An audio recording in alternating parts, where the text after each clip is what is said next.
وَيَعْبُدُونَ مِن دُونِ اللَّهِ مَا لَا يَضُرُّهُمْ وَلَا يَنفَعُهُمْ۔ یہ لوگ ان ہستیوں کی عبادت کرتے ہیں جو نہ ان کے نفع کے مالک ہیں نہ نقصان کے مالک ہیں۔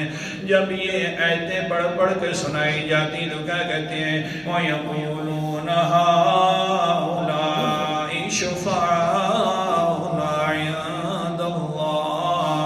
آگے سے جواب دیتے ہیں واقعتاً یہ نفع نقصان تو نہیں ہمارا کر سکتے، لیکن ہم ان کی باتیں تب کرتے ہیں، سجدے تب کرتے ہیں، نظر و نیاز تب دیتے ہیں، ان کو ہم پکارتے تب ہیں کہ یہ ہمارے سفارشی ہیں اللہ کے ہاں۔ قرآن پاک اللہ تعالیٰ نے فرمایا میرا پیغمبر ان کو جواب دو نا۔ اللہ جی کیا جواب دوں؟ اللہ نے فرمایا قُلْ لَتُنَبِّئُونَ اللَّهَ بِمَا لَا يَعْلَمُ فِي السَّمَاوَاتِ وَلَا فِي الْأَرْضِ۔ اللہ اکبر کبیرہ۔ وہاں قرآن مقدس اللہ تعالیٰ فرماتے میرا پیغمبر جی اعلان فرمائیے، پوچھئے نا ان سے جنہوں نے سفارشی بنا رکھے ہیں، کیا پوچھوں؟ أَتُنَبِّئُونَ اللَّهَ بِمَا لَا يَعْلَمُ فِي السَّمَاوَاتِ وَلَا فِي الْأَرْضِ۔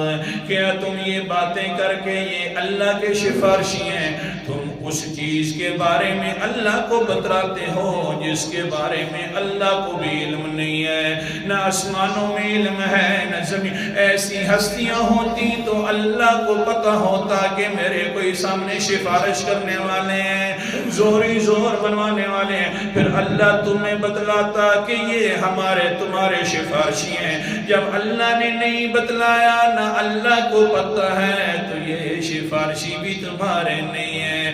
اچھا اللہ جی خیر ہے، اگر ہم کہتے رہیں گے کہ اللہ کے سفارشی ہیں، اللہ کے سامنے سفارش کر دیں گے تو کیا ہوگا؟ اللہ فرماتے نا نا یہ بات کرنا بھی غلط ہے، کیونکہ سبحانہ اللہ پاک ہے سفارشیوں سے۔ جس طرح اللہ شریکوں سے پاک ہے اسی طرح زوری زور سفارشیوں سے بھی پاک ہے۔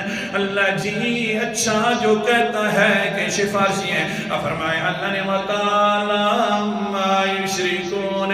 یہ زوری زور سفارش کا نظریہ رکھنا یہ شرک ہے، اور اللہ اس طرح کے شریکوں سے بھی بلند و بالا ہے۔